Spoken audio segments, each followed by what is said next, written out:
The cardboard box sat on my kitchen table for 3 hours before I could bring myself to open it. 13 years of avoidance, packed away in my storage unit and dragged out only on nights like this, when guilt gnawed harder than grief. Inside, my father's handwriting stared back at me from yellowed legal pads, case numbers I'd never understood, names circled in red ink that meant nothing to a 15-year-old girl who just wanted her dad to come home for dinner. Michael Collins, FBI forensic accountant. DC just spun up a multi-agency task force, Ryan added. Out-of-state units are leading. Locals compromised won't touch first contact. Dead at 42 in what the police called a single-vehicle accident on a wet road. Case closed before I'd finished crying at his funeral.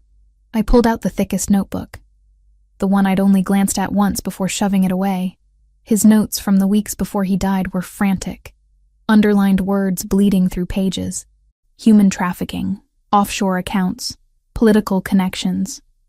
And one phrase repeated so many times it looked like obsession. They're watching. My phone buzzed against the table, the vibration loud in my silent apartment. Unknown number. I almost ignored it. Almost. The message was brief. Your father didn't die in an accident. The truth is buried where he is. Go tonight. My hands shook as I read it twice, 3 times. Could have been a sick prank. Could have been someone who remembered the anniversary. October 27th. 13 years since I became an orphan. I texted back, "Who is this?" No response. Just those 2 sentences glowing accusingly from my screen. Camilla would tell me I was insane. My best friend had spent years trying to convince me to let it go, to stop seeing conspiracies in my father's death.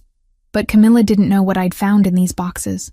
Didn't know about the calls he'd made the week before he died. The way he'd hugged me too tight and told me he loved me 3 times in one day, like he was memorizing the moment. I grabbed my jacket and keys. Cedar Hill Cemetery was 40 minutes outside Portland, farther if the roads were bad. I called my aunt that night. She cried the quiet kind of tears that sound like relief over a phone line. "Your dad would have liked him," she said. "He finally brought you home to yourself." The clock read 21:47, close to the time he died, according to the police report. 22:15, they'd estimated. Late enough that no one was around to witness anything. The drive passed in a blur of streetlights and second-guessing.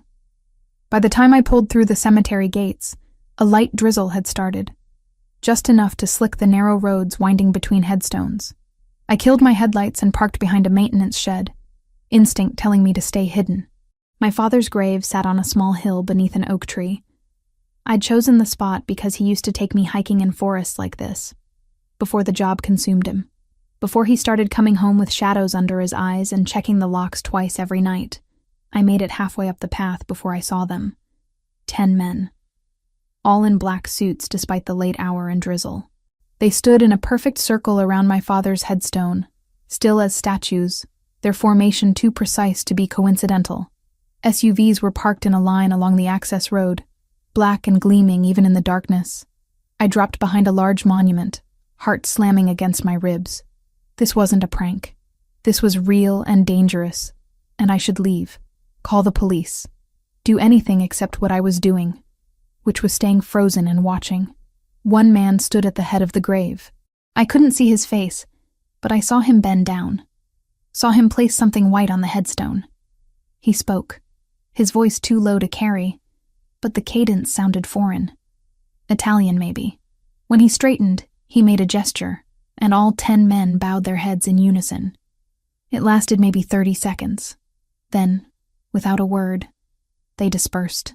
Each man returned to a vehicle with military efficiency. Engines purred to life, and the convoy rolled away into the night, taillights disappearing like dying embers. I waited 5 full minutes, watching for movement, listening for footsteps.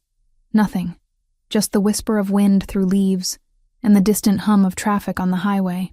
The envelope sat where the man had left it, already damp from the drizzle. My father's name was written on the front in elegant script. Michael Collins. My fingers trembled as I picked it up, the paper thick and expensive. Inside, bundled stacks of $100 bills. I didn't count them, but I knew wealth when I saw it. Thousands. maybe tens of thousands. And tucked between the bills, a card no bigger than my palm. The handwriting was the same as the envelope. Debt paid. Forgive me. Michael Collins, GM. You shouldn't be here. I spun, nearly dropping the envelope. He stood less than 10 feet away, and I had no idea how he'd approached without sound. Tall, maybe 6'3", dressed in the same black suit as the others, but wearing it like a second skin. Dark hair, olive skin, and eyes that caught what little light remained. Not blue, not quite brown. Something in between that looked almost predatory in the shadows. Who are you? My voice came out steadier than I felt. I could ask you the same question. He stepped closer, moving with a fluidity that made me want to retreat. But I think I already know. You have his eyes. The statement hit me like cold water. You knew my father. I did. He glanced at the envelope in my hands. You weren't supposed to find that. Then you shouldn't have left it in a public cemetery. The sarcasm came from somewhere deep, the place where fear transformed into anger. What is this? Some kind of guilt payment? His jaw tightened, the only crack in his composed exterior. It's what I owed him. Owed him for what? For saving my life. He said it simply, like it was fact rather than revelation. Your father was a good man. Better than me. Better than most. Was. Past tense. Acknowledgement that my father was dead. And this stranger knew why. Did you kill him? No. The word was immediate, almost sharp. But I know who did. My grip on the envelope tightened. Then tell me. Not here. Not now. He reached into his jacket and I tensed, but he only pulled out a business card. Plain white, embossed lettering. Giovanni Moretti. Import, export. An address in downtown Portland. When you're ready to know the truth, come find me. Why should I trust you? You shouldn't. He turned to leave, then paused. But you will, because you're a journalist. Olivia Collins, 28 years old, freelance investigative reporter living in a studio on Morrison Street. You've been looking into your father's death for 5 years.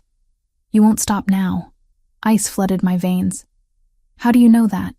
I know everything that matters. He walked toward the remaining SUV, the one I hadn't noticed parked behind the oak tree. Before getting in, he looked back. The men who killed your father are still out there. Still dangerous. If you want answers, you'll need protection. Think about it. The door closed with a solid thunk. The engine started and he drove away, leaving me alone with a dead man's grave and $50,000 I didn't understand. I stared at the card in my hand. Giovanni Moretti, GM. The initials from the note. This man knew my father. Knew what happened. And somehow, impossibly, I knew I'd be walking into his office within days, because he was right about one thing. I wouldn't stop. Not now. Not ever. 2 days of obsessive Googling taught me more about Giovanni Moretti than I wanted to know. His name appeared in exactly 3 newspaper articles over the past decade, always in the background of charity galas or business openings. Never charged, never even questioned publicly. But the way journalists phrased sentences around him screamed careful legal vetting. The import-export company he supposedly ran had offices in 6 cities and a website so generic it could have been selling anything from olives to weapons. You're not seriously considering this. Camilla stood in my kitchen doorway, arms crossed, watching me compile notes like I was preparing for war. Olivia, this man could be dangerous. He knew things about my father no one else does. I circled another name in my notebook, one that appeared in both my dad's notes and a business filing connected to Moretti's company. The police said it was an accident. Everyone said it was an accident. But what if they were wrong? Then go to the FBI. Go to someone official. She moved closer, her voice dropping. Don't walk into a stranger's office because he left money on a grave and knew your address. The $50,000 sat in my closet, still in the envelope, still unexplained. I hadn't touched it beyond moving it from my car. Blood money, maybe. Or guilt. Or something worse I couldn't name yet. I'm a journalist, Cam. This is what I do. You write exposés on corporate fraud and political corruption. You don't investigate organized crime. She grabbed my arm, forcing me to look at her. Please, just think about this. I had thought about it. For 48 hours straight, through sleepless nights and coffee-fueled mornings. Every rational part of my brain screamed that Camilla was right. But the angry, grieving 15-year-old who'd never gotten answers kept pushing me toward that business card. "I'll be careful," I said, knowing it was a lie. The address led to a building in downtown Portland that smelled like old money and new threats. Marble floors, art that probably cost more than my car, and a receptionist who looked like she could kill me with her letter opener if needed. She made one phone call after I gave my name, then gestured toward the elevator without a word. 4th floor, corner office. The door was already open when I arrived. Giovanni Moretti sat behind a desk made of dark wood that gleamed under recessed lighting. He looked different in daylight, less predator and more businessman, but the intensity in his eyes remained unchanged. Those strange dark brown eyes that seemed to catalog every detail of my appearance in the seconds it took me to cross his threshold. "Miss Collins." He stood, gestured to a leather chair across from him. "I wondered if you'd come. You didn't give me much choice." I sat, keeping my spine straight, refusing to be intimidated by the luxury surrounding me. "You said you knew who killed my father." "I did." He returned to his seat, steepling his fingers. "But first, tell me what you know about his work." He was a forensic accountant for the FBI. He tracked money, built cases against criminals using financial records. And the case he was working on when he died? I hesitated. My father's notes had been vague, coded in ways I'd never fully deciphered. Something involving offshore accounts, international trafficking. He was close to something big. He was close to exposing a network that spanned 3 countries and involved people who don't tolerate exposure. Giovanni pulled a folder from his desk drawer, slid it across to me. 15 years ago, I was 19 years old and very stupid. My family had certain business interests. I was forced to participate in an operation I didn't approve of. Your father was the agent investigating us. I opened the folder. Photographs of a younger Giovanni, barely more than a boy, alongside surveillance reports marked with FBI headers. My father's signature on witness statements. "He could have arrested me," Giovanni continued. "Had evidence, testimony, everything needed to put me away for 20 years. Instead, he gave me a choice. Walk away from my family's business, build something legitimate, or face prosecution. Why would he do that? Because he saw something in me that I didn't see in myself yet." His voice softened fractionally. He believed people could change if given the chance. I took that chance. I flipped through more pages, seeing the progression.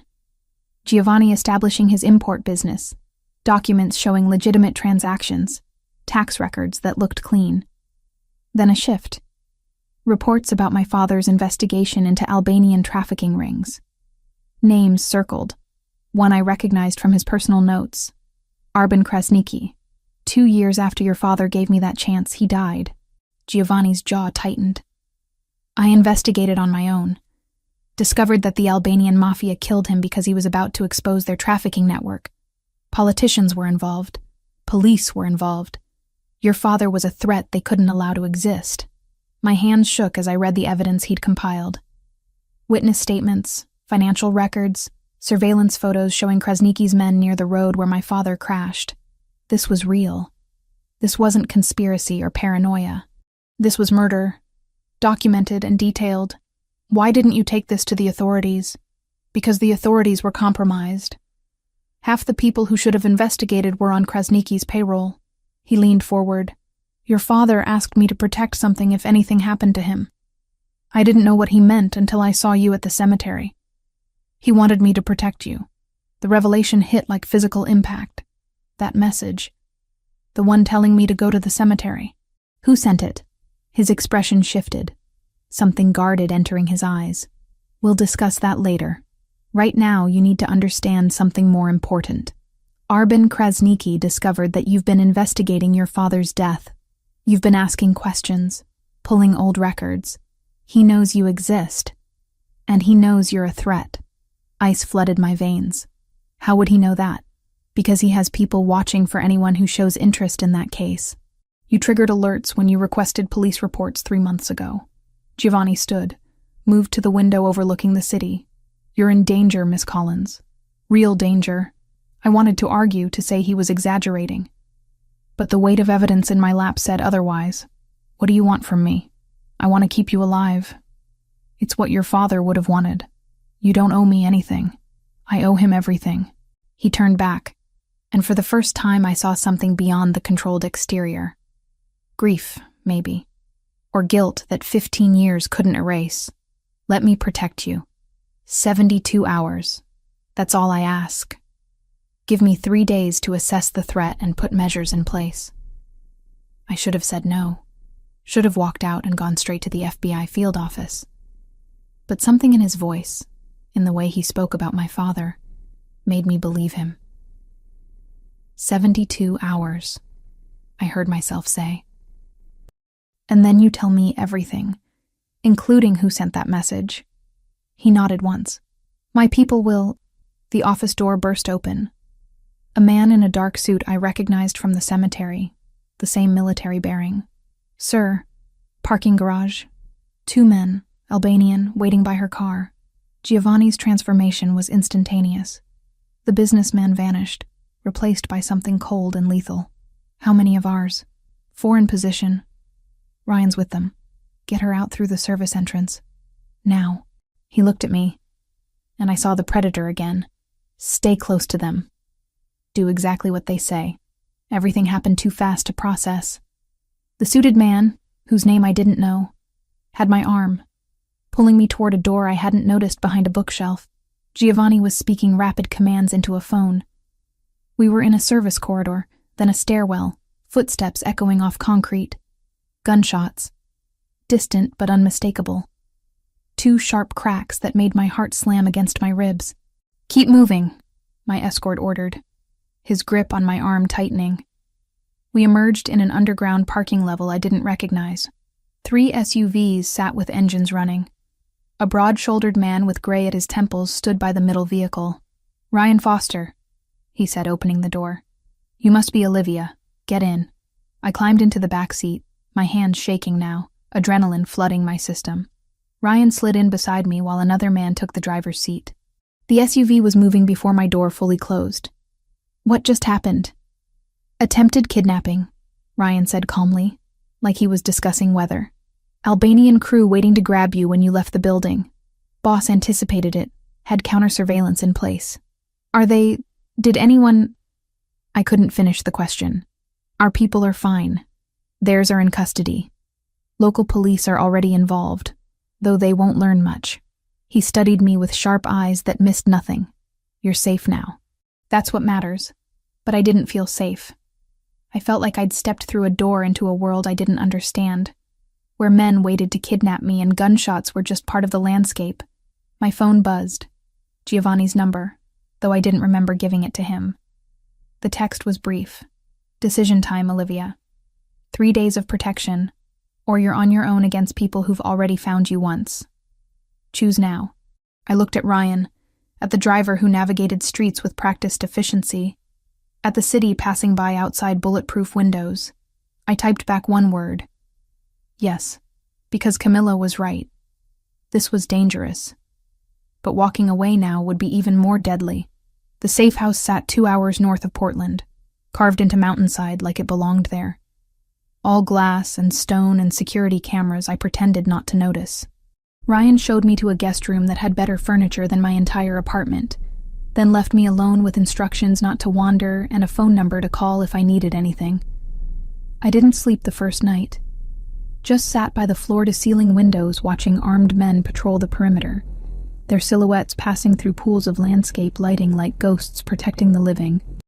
Giovanni arrived the next morning carrying a leather messenger bag that probably cost more than my monthly rent. He looked different without the suit jacket, just dark slacks and a gray button-down with sleeves rolled to his elbows. More human, less untouchable. Coffee? He set the bag on the table, pulled out a thermos and 2 cups, like this was normal. Like I wasn't being held in protective custody while Albanian mobsters hunted me. Black, I said, because refusing felt petty. He poured with steady hands, passed me a cup that radiated warmth into my palms. The coffee was better than anything I'd ever made myself. Of course it was. I brought more files. He gestured to the bag. Everything I've compiled on your father's investigation. You said you wanted the truth. For the next 4 hours, we sat at that table while he walked me through 15 years of research. Financial records showing offshore accounts connected to Krasniki's network. Witness statements from people too terrified to testify. Surveillance photos of meetings between politicians and criminals. My father's face appeared in some of the older images, always in the background, always watching. He was meticulous, Giovanni said, tracing a line on a flowchart showing money movement between shell companies. Most agents would have given up after hitting the first dead end. Your father just worked harder. He never talked about his cases at home. I stared at a photo of my dad sitting in an unmarked car, camera pointed at a warehouse. I thought it was just about rules, keeping work separate. Now I think he was trying to protect me from knowing too much. He was. Giovanni's voice softened. The last time I saw him, 3 weeks before he died, he told me he had insurance. Something that would bring down the entire network if anything happened to him. I didn't understand what he meant then. Insurance? My mind raced through possibilities. You think he left evidence somewhere? I'm certain of it. But Krasniki never found it. Which means your father hid it well. He came back the second day with different files. These showed his own past. The family business he'd walked away from at 19. Shipping routes that moved more than olives and wine. Money trails that led to places no legitimate business should touch. My grandfather built the Moretti family over 40 years, Giovanni said, showing me a photograph of an old man with fierce eyes. He came from nothing. Survived things I can't imagine. But somewhere along the way, he forgot the difference between surviving and thriving. By the time I was old enough to understand what we really did, it was too late to pretend ignorance. Why did you stay until you were 19? Loyalty, fear, stupidity.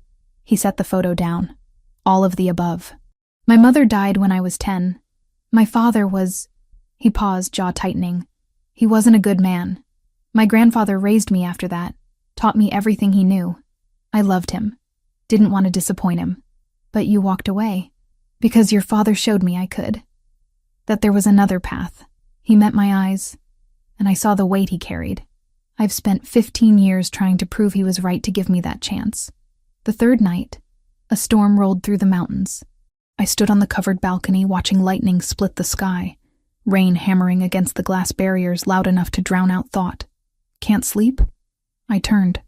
Giovanni stood in the doorway, barefoot, wearing jeans and a black t-shirt that did nothing to hide the muscle beneath. More human than I'd ever seen him. Too much in my head, I admitted. He moved to stand beside me, close enough that I could feel the warmth radiating from his skin. We watched the storm in silence for a long moment.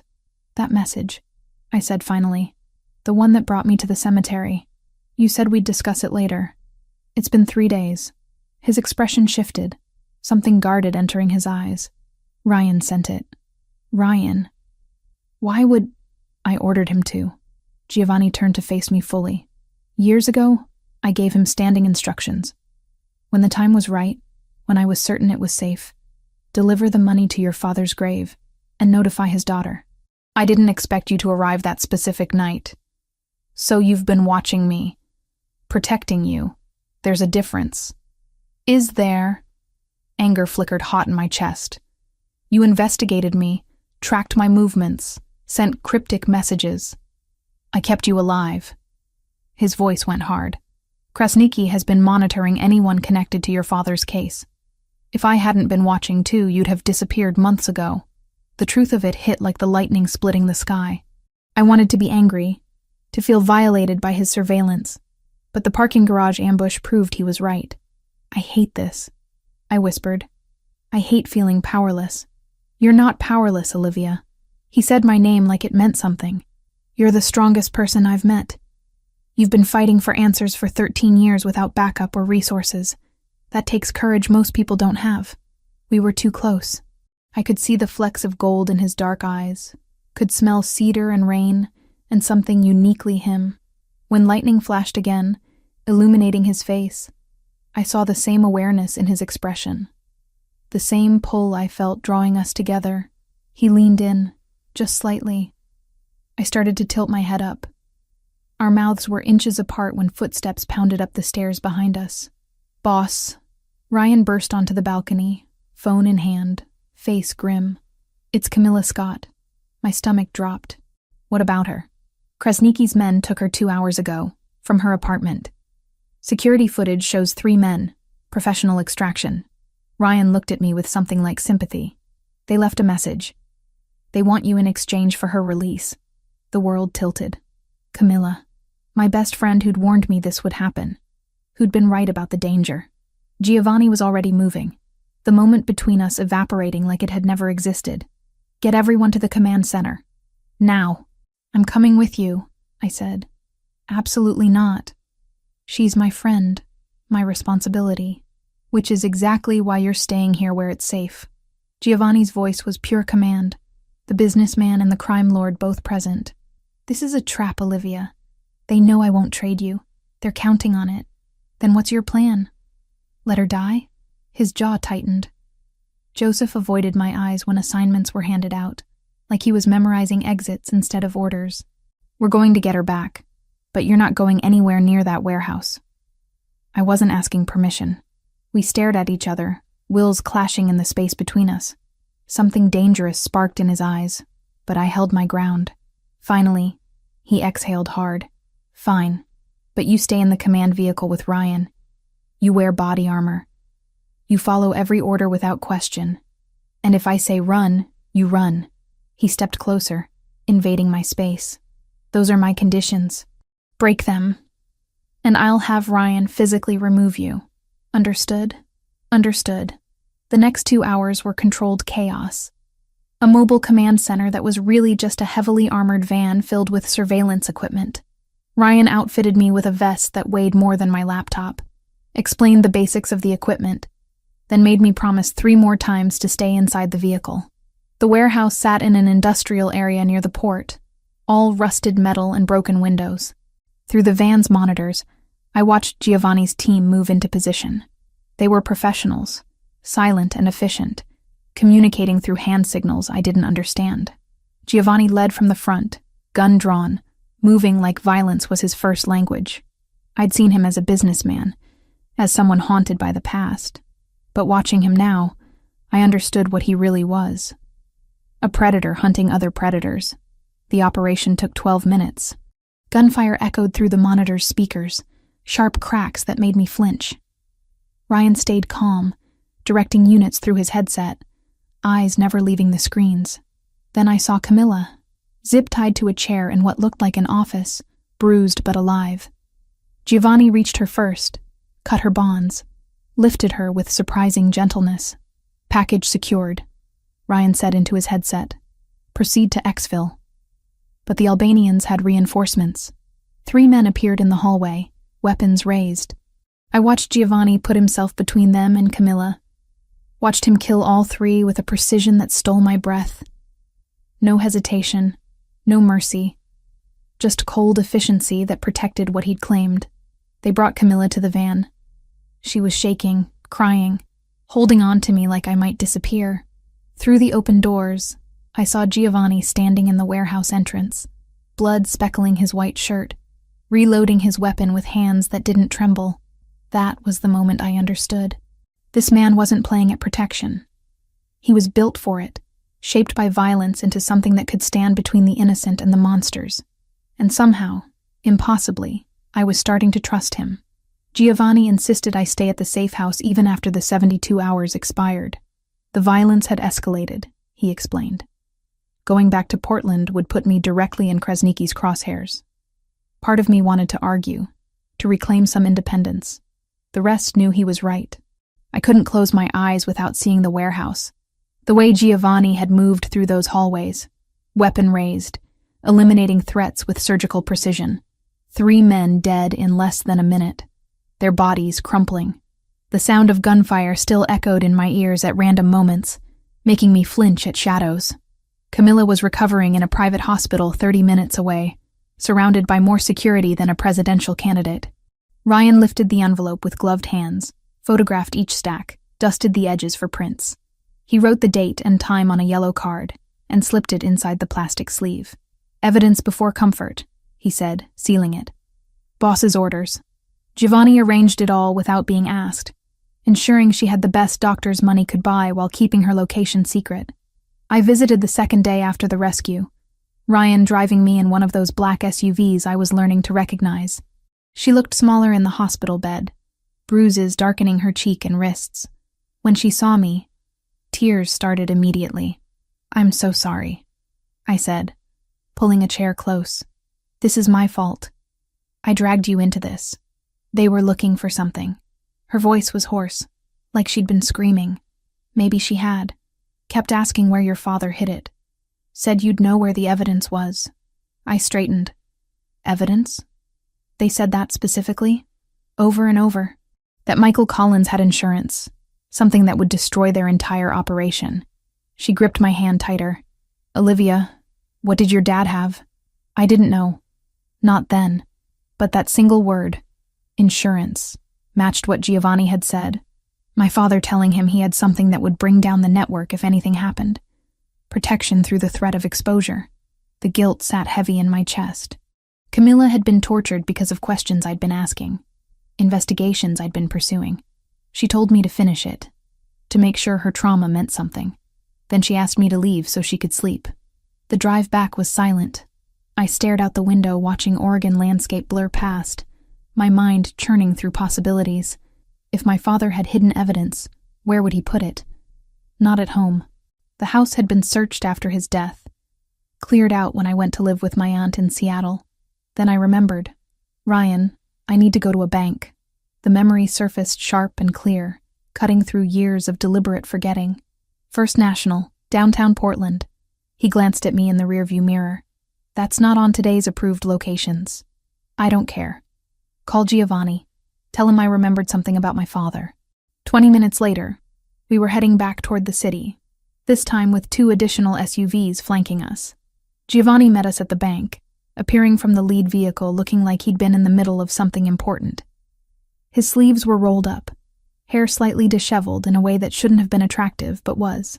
"This better be good," he said, though his tone held no real irritation. 3 weeks before he died, my dad brought me here. We walked through the marble lobby toward a bank employee Giovanni had apparently called ahead. Said he was setting up something for my future, opening a safety deposit box in both our names. "You never checked it?" I was 15 and my father had just died. I blocked out everything from those last weeks. The truth tasted bitter. Until now. The vault was everything you'd expect. Pristine, temperature-controlled, silent as a tomb. The bank employee verified our identities, checked signatures, then left us alone with a long metal box that weighed almost nothing. Inside, wrapped in protective plastic, sat an external hard drive, old by modern standards, but the controlled environment had preserved it perfectly. A note was taped to the top in my father's handwriting. "For Olivia. When you're ready." Giovanni lifted it carefully, turning it over in his hands like it might explode. "This is it. This is what got him killed." We took it back to the safe house. Giovanni had technology people who could recover data from ancient electronics, who knew how to access encrypted files without triggering any self-destruct protocols my father might have installed. It took 6 hours. I paced the entire time, unable to sit still, unable to think about anything except what might be on that drive. When they finally displayed the contents on a laptop screen, I understood why people had died to keep this secret. 15 years of investigation. Financial records showing money flowing from Albanian trafficking networks through shell companies and into the accounts of politicians, judges, police chiefs. Names, dates, amounts. Video footage of meetings that should never have happened. Testimony from victims my father had protected and hidden. Bank records proving everything.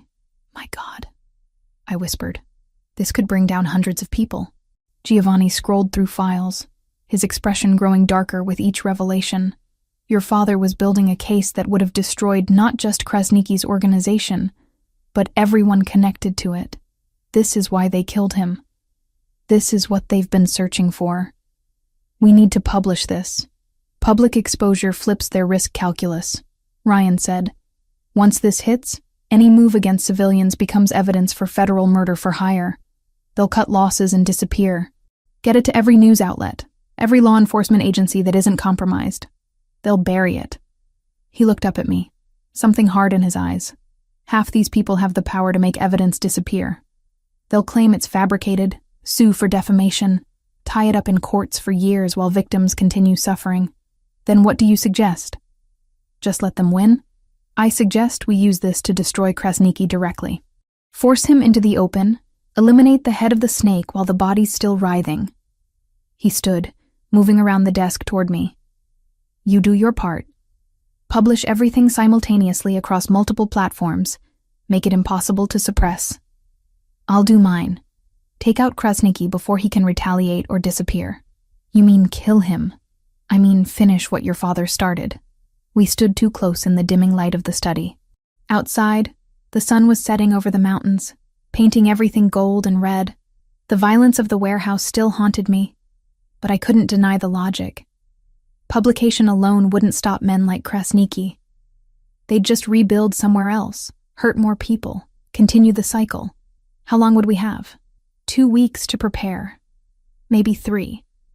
I need to gather intelligence, position my people, find where Krasniki's hiding.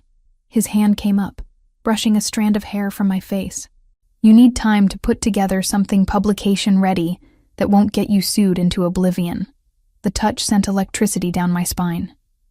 We'd been dancing around this for days, the attraction building like pressure behind a dam. His fingers lingered on my cheek, thumb tracing the line of my jaw.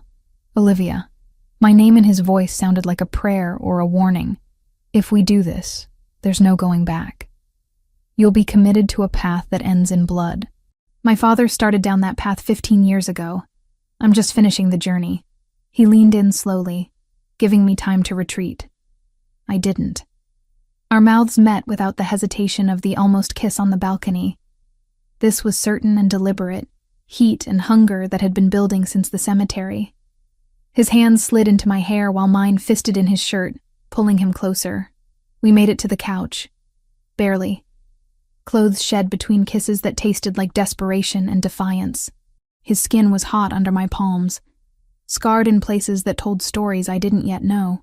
He touched me like I was precious and breakable, until I bit his lip and he understood I wanted the opposite. Making love to Giovanni Moretti was like everything else about him. Controlled intensity giving way to something rawer, more honest. He whispered my name against my throat, my shoulder, my lips. I marked half moons into his back with my fingernails. We came apart together in the fading light, 2 people who knew tomorrow might destroy everything. Later, wrapped in blankets on that couch, I remembered the $50,000 still sitting in my closet at the apartment. That money, I said against his chest. From the cemetery. I'm keeping it as evidence, another piece of the puzzle. His fingers traced patterns on my bare shoulder. Everything's evidence now. Everything leads back to your father and what he tried to expose. Do you think he knew? That it would kill him?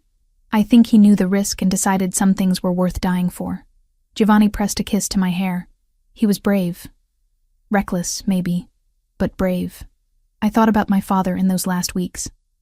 The extra hugs, the careful documentation, the preparation for a future he wouldn't see. He'd known exactly what he was doing, building a legacy of truth even if it cost him everything. We'll finish it, I promised the ghost of Michael Collins and the man holding me in the present. Whatever it takes. Giovanni's arms tightened around me. Outside, armed guards patrolled under moonlight. Somewhere, Krasniki was planning his next move. And on a 15-year-old hard drive sat enough truth to burn down an empire. The war was coming. We just had to be ready when it arrived. The training started the next morning. Joseph's hands shook when he thought no one was looking, just a tremor along the tendons. I filed it away without a label. Giovanni woke me before dawn, handed me workout clothes that fit perfectly despite never asking my size, and led me to a basement I hadn't known existed. Padded mats covered the floor. Weapons hung on walls in neat rows that should have terrified me, but instead felt inevitable. Self-defense first, he said, rolling his shoulders. You need to know how to protect yourself if things go wrong. When things go wrong, I corrected. He almost smiled. When? For 2 weeks I learned how violence worked. How to use an attacker's momentum against them. Where to strike to disable rather than kill. how to break holds, create distance, survive long enough for help to arrive. Giovanni was patient but demanding, never letting me quit even when my muscles screamed and sweat dripped into my eyes. Again, he'd say, resetting his stance. Faster this time. The weapons training was harder, not physically, but mentally. Holding a gun felt wrong in ways I couldn't articulate. Giovanni made me practice loading, unloading, clearing jams until my hands moved through the motions automatically. "You don't have to like it," he said during one session, watching me sight down the range at paper targets. "You just have to survive." I thought about my father, whether he'd carried a weapon during those final investigations, whether he'd known death was coming and prepared anyway. The gun felt heavier with those thoughts. Between training sessions, I wrote, 15 years of evidence transformed into a narrative that couldn't be ignored. Financial flows mapped out in charts, testimony organized chronologically, video and audio files time-stamped and verified. I contacted 3 journalists I trusted, one each in New York, London, and Berlin. Gave them copies of everything encrypted 6 ways. Explained that when I gave the signal, they'd publish simultaneously across every platform they could access. "This is incredible," Sarah from the Times said during our encrypted video call. "And completely insane. You know people will try to kill you for this. They're already trying." She went quiet for a moment. "We'll be ready. Just say when." Giovanni spent those same 2 weeks planning something darker. I'd see him in the war room, as I'd started calling it, surrounded by maps and photographs, and men who spoke in clipped military language. Ryan was always there, along with others whose names I learned slowly. Joseph, who handled surveillance. Christopher, who managed logistics. Anthony, who never spoke but radiated controlled violence. Sometimes I'd join them, listening as they discussed guard rotations and security systems. Krasniki had 3 properties they'd identified. A warehouse near the port where operations were coordinated. A safe house in the suburbs where he sometimes stayed. A legitimate business that fronted for money laundering. Giovanni wanted to hit all 3 simultaneously, scatter Krasniki's resources, force him into the open.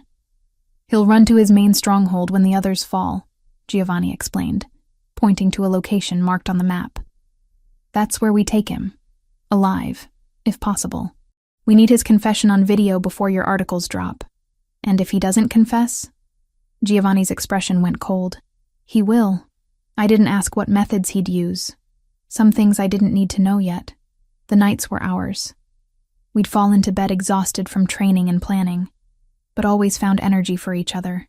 Giovanni loved slowly, thoroughly, like he was memorizing every inch of my skin. I'd trace the scars on his body, each one a story of survival. We didn't talk about feelings or futures, just existed in those stolen hours when the world outside couldn't reach us. 1 week became 2. My muscles grew harder, my aim steadier. The investigative report reached 90 pages of documented evidence that would destroy hundreds of careers and lives. Giovanni's plan evolved into something elegant and lethal, every contingency mapped. On the 13th day, Ryan interrupted dinner with news that changed the timeline. "Krasniki's moving," he said, tablet in hand showing surveillance feeds. "Our sources say he's relocating tomorrow night, heading to a compound near the Canadian border. Once he's there, we'll never reach him." Giovanni set down his fork with deliberate calm. "How reliable is the intelligence?" 3 independent confirmations. He's spooked. Knows something's coming. I watched Giovanni process this. Saw the moment he shifted from planning to execution mode. Pull everyone back. "We move in 12 hours. My stomach dropped. 12 hours. We weren't ready. I wasn't ready. "Olivia," Giovanni's hand covered mine on the table. "Can you have everything prepared by dawn?" Could I? The articles were written. The journalists briefed. But my mind rebelled against the suddenness. Yes. "Then we do this tomorrow night." The preparation that evening was controlled chaos. Men arriving at the safe house in groups, checking weapons, reviewing assignments. I finalized the publication sequence with Sarah and the others, scheduled everything to go live at precisely 9 p.m. Pacific time. Giovanni wanted Krasniki in custody before the internet exploded with evidence of his crimes. Near midnight, I found myself standing by the windows, watching the last of the sunset paint the mountains gold and purple. Tomorrow night, this would be over, one way or another. Come with me, Giovanni said from the doorway. There's something I need to do. He drove us to Cedar Hill Cemetery in one of the SUVs, just the two of us. The graves looked different in the gathering darkness, peaceful rather than ominous. My father's headstone gleamed under the security lights that lined the paths. Giovanni parked and we walked to the grave together. He carried no flowers, no offerings. Just stood there looking at the carved name, Michael Collins, beloved father. Then he dropped to one knee. The gesture shocked me. This man who commanded dozens, who'd killed without hesitation, kneeling in the dirt before my father's memory. He spoke in Italian first, words I couldn't understand but felt in the cadence. Then he switched to English, voice rough with emotion I'd never heard from him. I failed you once. Let you die when I should have been watching. Should have protected you better. He paused, hand pressed flat against the ground. But I won't fail her. Your daughter. She's everything you said she'd be. Brave and stubborn and too smart for her own good. Tomorrow, I finish what you started. I promise you, Michael Collins, on my life and my honor, I'll keep her safe, no matter what it costs. Tears blurred my vision. I'd cried at this grave 13 years ago, 17 years old and shattered. But these tears felt different. Not grief exactly. Something closer to closure. Giovanni stood, dirt on his knee, and pulled me close. He'd be proud of you. I hope so. My voice cracked. I really hope so. We stayed until full darkness fell, until the groundskeeper made his final rounds and the gates closed for the night. On the drive back, Giovanni held my hand across the center console, thumb rubbing circles on my palm. Tomorrow changes everything, I said. Tomorrow we take back what they stole. From your father. From all the victims. From everyone they hurt. Back at the safe house, the war room thrummed with final preparations. Ryan met us at the door, phone already in hand. Just got confirmation. Krasniki's still at the downtown safe house. Window of opportunity closes at midnight tomorrow. After that, he's in the wind. Giovanni nodded once. Then we end this. Everyone on ready status. Operation launches at 2,000 hours. 2000 hours. 8 p.m. 12 hours until everything changed. I went to my room, checked the publication sequence one more time, sent encrypted messages to all 3 journalists confirming the timeline. Then I sat on the edge of the bed, gun Giovanni had given me cleaned and loaded on the nightstand, and tried not to think about all the ways tomorrow could go catastrophically wrong. Giovanni found me there an hour later. Didn't speak. Just pulled me into his arms and held on like he could protect me from tomorrow through sheer force of will. We're ready, he whispered against my hair. I wished I believed him. Believed myself. Believed that 15 years of death and secrets could be resolved in one night of coordinated violence and published truth. But ready or not, morning would come, and with it, war. The command van smelled like electronics and stale coffee. Ryan sat beside me, eyes fixed on 6 monitors showing feeds from body cameras on Giovanni's team. A technician whose name I'd learned was David worked the communications board, routing encrypted signals between units. All teams in position, Ryan said into his headset. Targets confirmed at all 3 locations, standing by for go signal. Giovanni's voice crackled through the speakers. Execute. The first target, a warehouse near the port, fell fast. I watched through shaky camera feeds as Giovanni's men breached the loading dock doors. 8 minutes of controlled chaos. Men in Albanian colors surrendering or going down under suppressive fire.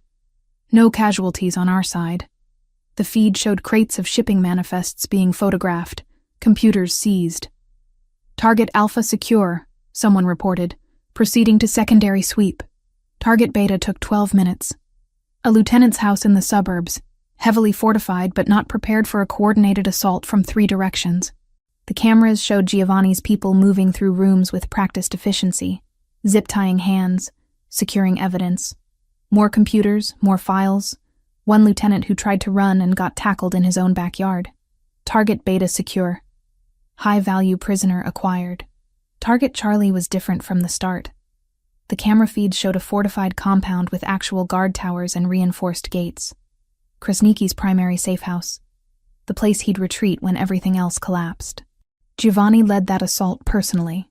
I watched his feed, recognized the way he moved. Weapon up, clearing corners with Joseph and Christopher flanking him. The resistance was immediate and heavy. Muzzle flashes lit up the night vision cameras. "Contact front," someone shouted over comms. "Multiple hostiles, second floor." The gunfight lasted minutes that felt like hours. I gripped the edge of the desk, knuckles white, watching Giovanni's camera bob and weave through corridors. He took fire, returned it, kept advancing. Then his camera jerked hard, and I saw blood spray across the lens. Giovanni! His name tore from my throat before I could stop it. "Boss is hit." Christopher's voice came through. Left arm, still mobile. The feed stabilized. Giovanni's gloved hand came into view, pressing against his bicep where fabric had torn and blood darkened his sleeve. But his weapon never wavered. "Keep pushing," Giovanni ordered, voice tight with pain. "Kresnicki's on the 3rd floor. Anthony, take point." They found him in what looked like a converted office. Arben Kresnicki, 45 years old, surrounded by paperwork he'd been frantically burning.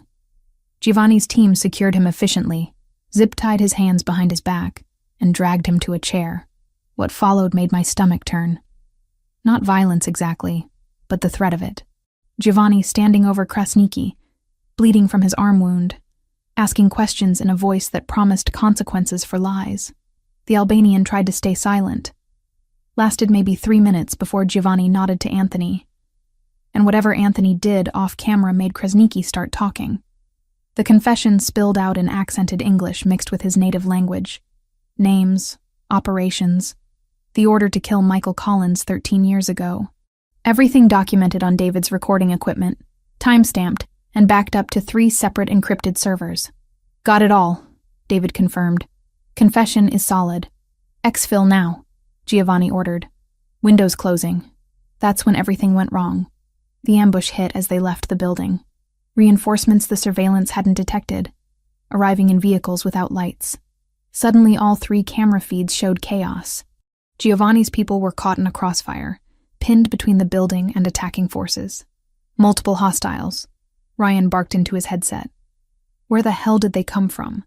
They must have had a silent alarm, David said, fingers flying over keyboards. "I'm counting at least 15 incoming.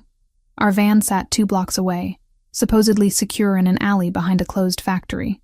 I heard the gunfire before I saw them. 3 men in dark clothes sprinting toward us, weapons raised. "Contact!" Ryan shouted, drawing his own gun. The first bullets shattered the van's front windshield. David was turning toward the sound when the second volley hit. I saw the impact, saw him jerk backward, blood blooming across his chest. He collapsed without making a sound. Ryan returned fire through the broken windshield, taking position between me and the attackers. "Get down."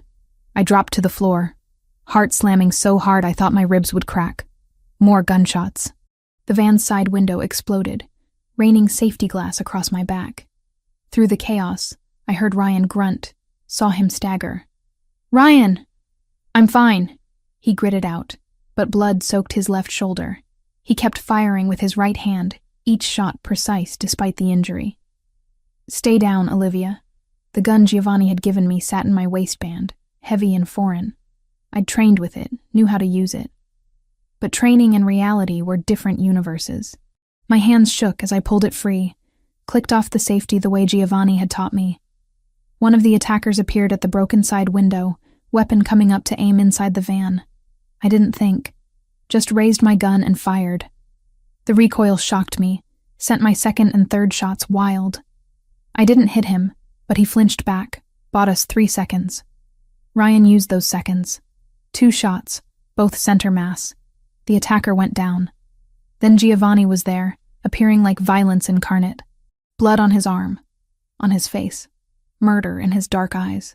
He and 2 others engaged the remaining attackers with overwhelming force. The firefight lasted 30 seconds. When it ended, Giovanni wrenched open the van's back door. His gaze found me immediately, swept over the blood covering my clothes. For one frozen moment, I saw absolute terror in his eyes. Raw and exposed in a way I'd never seen before. "I'm okay," I said quickly. It's Ryan's blood. I'm okay. The relief that flooded his expression lasted half a heartbeat before the mask returned. He helped Ryan out of the van, got him into one of the SUVs. Christopher and Anthony loaded Krasniki, still zip-tied and now gagged, into another vehicle. "David?" Giovanni asked, though he could see the answer through the shattered windshield. I shook my head. My first time watching someone die. Not in surveillance footage, but real and immediate. The technician who'd sat beside me minutes ago, gone before I could even process what happened. "We need to move," Ryan said through gritted teeth, his good hand pressing a field dressing to his wounded shoulder. "Now!" The convoy raced to a backup location, an industrial building Giovanni owned under a shell corporation. Inside, medics were already waiting. They descended on Ryan and Giovanni immediately, cutting away bloody fabric, assessing damage. Giovanni's wound was through and through, missing bone and major vessels. Lucky. Ryan's was worse. Bullet lodged in muscle that would require surgery. But he was conscious, alert, still giving orders even as they worked on him. I sat against a wall, watching them prep the confession video. Krasniki on camera, blood trickling from his nose where someone had convinced him cooperation was wise. The audio was clear, damning. Admissions of trafficking, murder, corruption. My father's name spoken with casual confirmation that yes, they'd killed him. Yes, it was ordered from the top. We had everything. The evidence from my father, the forced confession, documentation from 3 raided locations. Everything needed to destroy the network. Then Krasniki started laughing. The sound cut through the controlled chaos like broken glass. Giovanni crossed the room in 3 strides, grabbed the Albanian by his shirt. "Something funny? You think you won?" Krasniki's English was good, his accent thick. "But I already gave the order before you took me. Kill the families of all your captains. Their wives, their children, their parents. Everyone they love dies in the next 30 minutes unless you let me go." The room went silent. "He's bluffing," Christopher said. "Am I?" Krasniki's smile was horrible. "Check your phones. See what my people are sending you." Giovanni pulled out his phone. His face went white. Whatever image he saw made his hand shake before he controlled it. "How many?" 15 targets, 15 families. Krasniki leaned back despite the zip ties. "You have 30 minutes to release me, Moretti, or their blood is on your hands." I watched Giovanni's world collapse behind his eyes.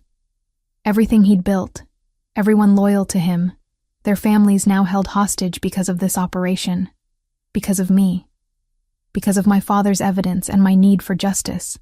"We can get to them," Anthony started. "Not in 30 minutes, Giovanni cut him off.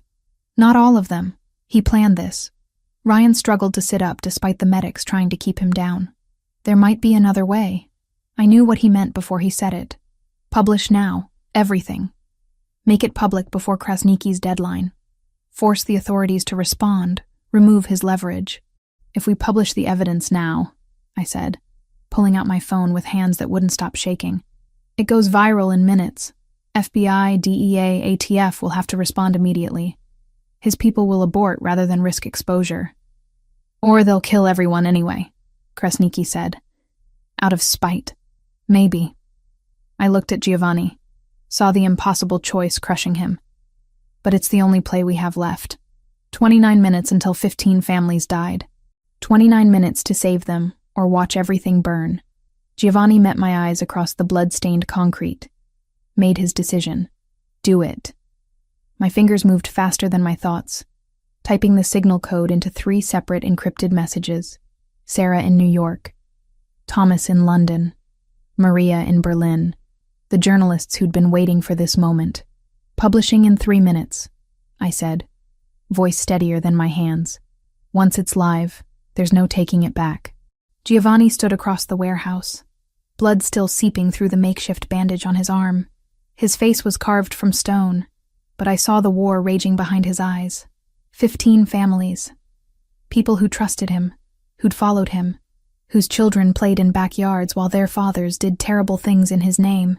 "Do it," he repeated. Krasniki laughed again. That horrible wet sound. "You're choosing wrong, Moretti." Those families are already dead. You just don't know it yet. Shut him up, Giovanni ordered. Anthony gagged Krasniqi with efficiency that suggested practice. I hit send on all 3 messages simultaneously. Then opened Twitter, Facebook, Instagram. Created posts with links to cloud storage containing everything.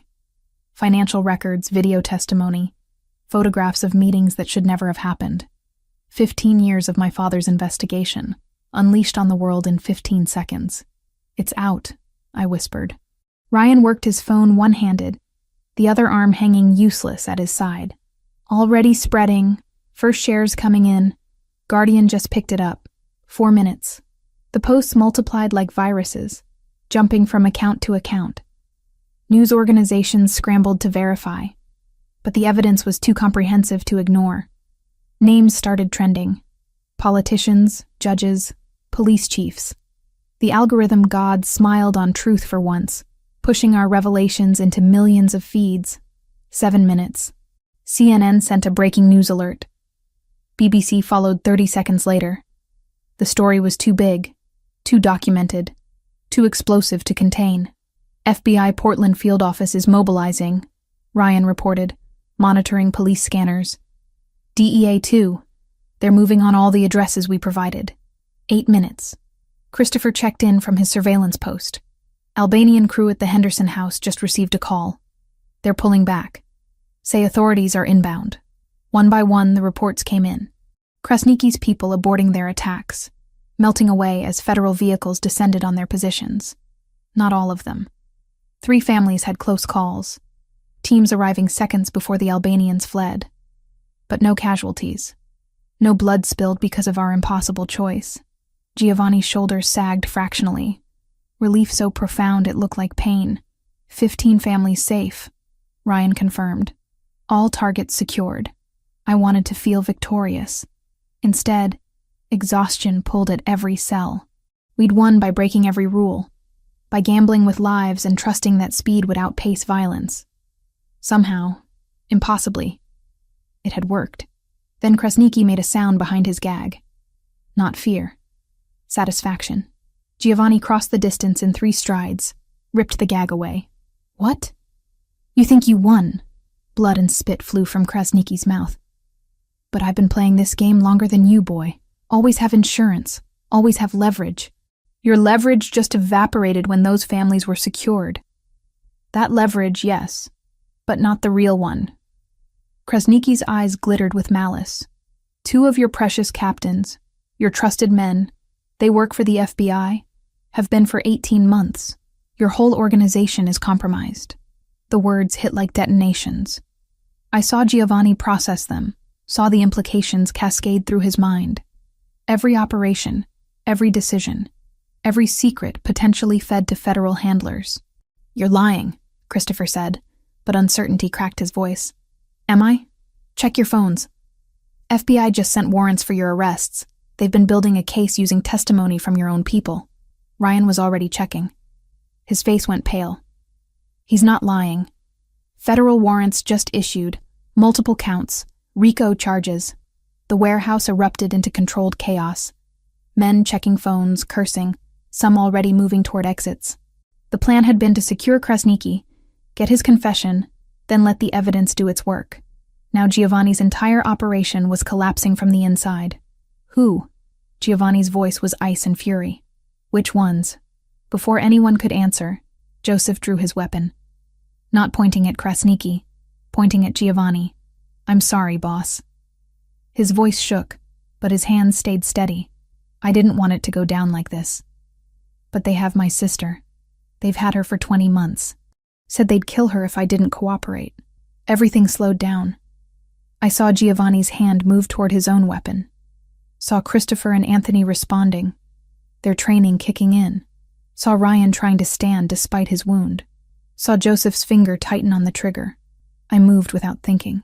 Training Giovanni had drilled into me taking over. 3 steps put me between them. I shoved Giovanni hard, felt him stumble backward, felt the impact in my shoulder before I heard the shot. The bullet didn't hurt at first, just pressure, like someone had punched me. Then fire spread through my entire left side, stealing my breath, buckling my knees. The second shot never came. Ryan, somehow standing despite his wound, fired twice. Both rounds center mass. Joseph dropped, weapon clattering on concrete. Someone was screaming. Took me seconds to realize it wasn't me. Was Anthony shouting orders, trying to secure the perimeter? Through the noise, I heard more gunfire. The second traitor, whoever he was, making a break for it. Then Giovanni's hands were on me, turning me carefully, his face appearing above mine. Blood soaked through my shirt, hot and wrong, his expression shattered in ways I'd never seen.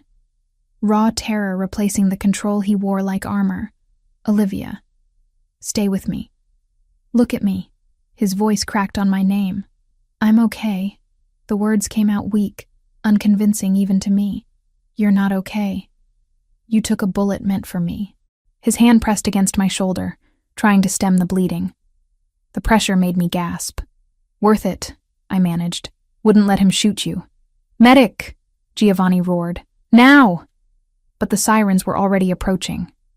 Multiple vehicles closing fast. The evidence we'd published had lit a fire under every law enforcement agency in the state. They were coming for all of us.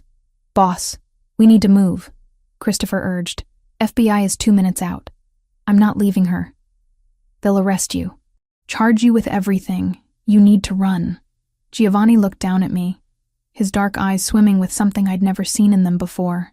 Tears. Actual tears cutting tracks through the blood and dirt on his face.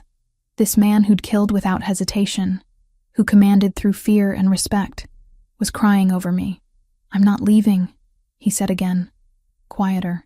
His thumb brushed my cheek, gentle despite the violence surrounding us. You saved my life. Again.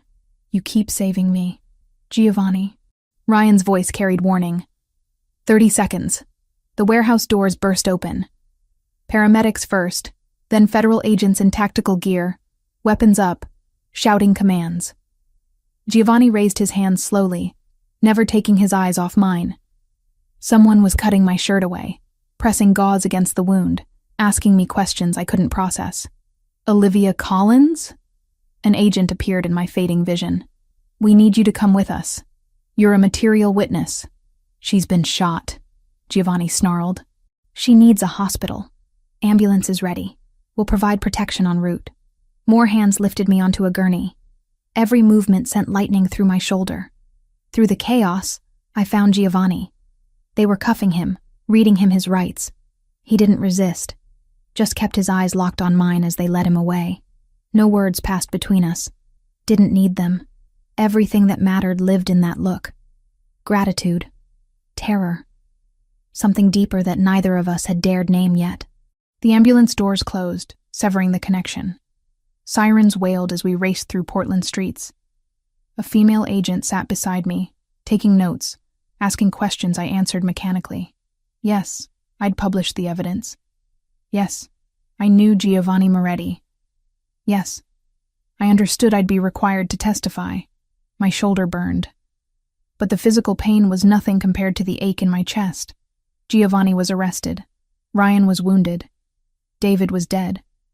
Joseph was dead. Everything had fractured in ways I didn't know how to fix. But 15 families were alive. Krasniki's network was exposed. My father's 15-year investigation had finally reached the light. As the ambulance pulled into the hospital emergency bay, I touched the wound on my shoulder. Blood on my fingers. My blood. Spilled protecting a man who'd spent 15 years honoring his debt to my father.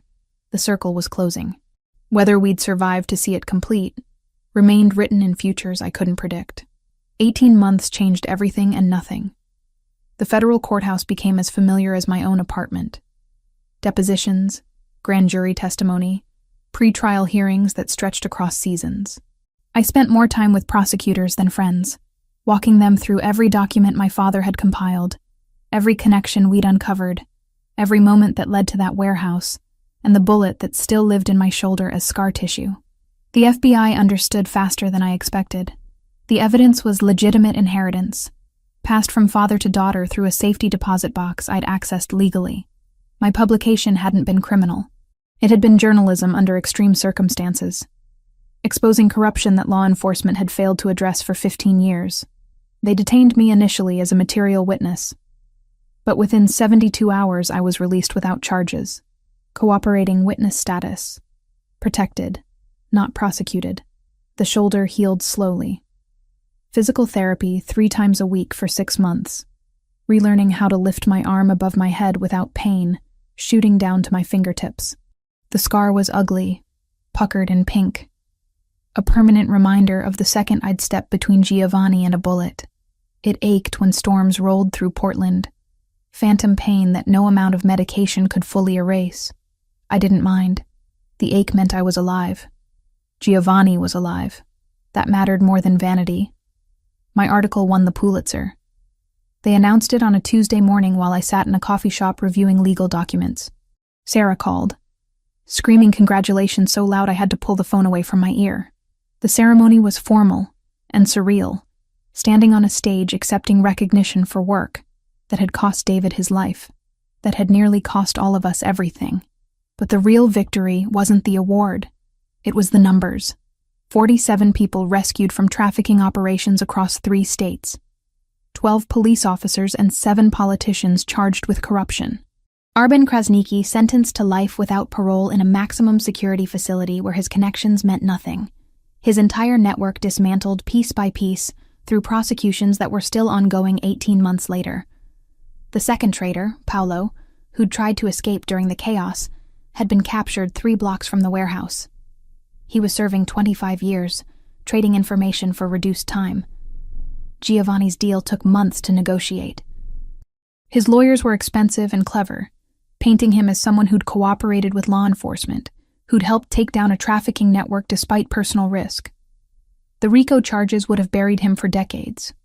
Instead, he pled guilty to money laundering from his family's old operations, testified against Krasniqi and every corrupt official we'd documented, and received 4 years with eligibility for parole in 2.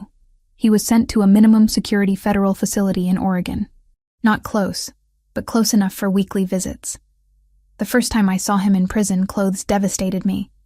Giovanni Moretti, who'd worn expensive suits like armor, reduced to standard-issue khaki, but his eyes were the same. Those dark brown eyes that had watched me across cemetery graves and war rooms and hospital beds. "You look terrible," I said, settling into the plastic chair across from him. "You look beautiful." His voice was rough from disuse. We didn't discuss feelings during those visits. Talked instead about practical things. He was studying law through a prison education program, reading case files until his eyes hurt, determined to understand the system that had caged him. I was writing a book about my father, about his investigation and sacrifice, about the cost of truth. "What will you call it?" Giovanni asked during a visit in month 7. "The long investigation." 15 years from his death to justice. Seemed appropriate. He smiled. Rare and genuine. He'd be proud. Ryan recovered fully from his shoulder wound. The surgery had been complicated, but military doctors knew their work. He'd been released from the hospital after 2 weeks, spent another month in physical therapy, then quietly took over management of the Mountain Safe House. When I needed somewhere to live that wasn't my compromised Portland apartment, he offered the property without hesitation. "Boss would want you safe," he'd said simply. Living there meant living with ghosts. The couch where Giovanni and I had first made love. The war room where we'd planned everything. The balcony where we'd almost kissed before Camilla's kidnapping changed everything. But it also meant security. Space to write. Distance from the reporters who still occasionally tried to doorstep me for follow-up interviews. Camilla visited every few weeks. She'd spent 4 months in therapy processing her abduction. The fear. The helplessness. But she was stronger for it in ways that mattered. Started a nonprofit helping trafficking survivors, channeling her trauma into something that healed others. "You're allowed to fall apart," she told me during one visit, watching me stare at yet another legal brief. "I'll fall apart when this is over. It'll never be over, Liv. That's the point. You survived something terrible and now you have to learn how to live after." She was right. Stopping felt like betraying my father all over again. But I was learning. Slowly. The parole hearing happened in month 17. Giovanni's lawyers were cautiously optimistic. He'd been a model prisoner, caused no trouble, completed his educational programs, continued cooperating with ongoing investigations. The board voted 3-2 in his favor. Parole granted, with conditions. No contact with known criminals, regular check-ins with his parole officer, prohibition on leaving the state. They released him on a Thursday in April, 18 months after that warehouse. I waited in the parking lot, leaning against my car in spring sunshine, watching the prison doors like they might not actually open, like this might be another dream I'd wake from. Then he emerged. Different and the same. Thinner, harder around the edges, carrying a single bag with his few possessions. He stopped at the gate, scanned the parking lot, found me. The distance between us evaporated. I was running before deciding to move, and he caught me, arms wrapping around my waist, lifting me off my feet. We held each other in that parking lot for what felt like hours, saying nothing because words were insufficient for the relief, the gratitude, the impossible joy of survival. "You waited," he said finally, face buried in my hair. "Every week." I know you did." Giovanni started his security consulting business 3 weeks after release. Legitimate work, helping businesses protect assets and personnel. The business grew faster than expected. Turns out people valued expertise from someone who'd lived in both worlds. I continued my investigative work, focusing on corruption. The book was scheduled for release in 6 months, already generating interest. I'd donate most of the proceeds to trafficking victim support. Blood money transformed into something useful. 6 months after his release, on a Saturday morning when weather was perfect, Giovanni drove us to Cedar Hill Cemetery. We walked to my father's grave together, carrying fresh flowers. The headstone looked the same as it had that rainy night 18 months ago when 10 men in black suits had circled it. When Giovanni had left $50,000 and a note about debts paid, Giovanni knelt in the grass, placed the flowers carefully at the base of the stone. He spoke in Italian first, words I still didn't understand, but felt in their reverence. Then he switched to English, his hand pressed flat against the carved letters of my father's name. I kept my promise. "Michael Collins, your daughter is safe, more than safe. She's extraordinary." His voice broke slightly. "I finished what you started. We finished it together. The network is destroyed.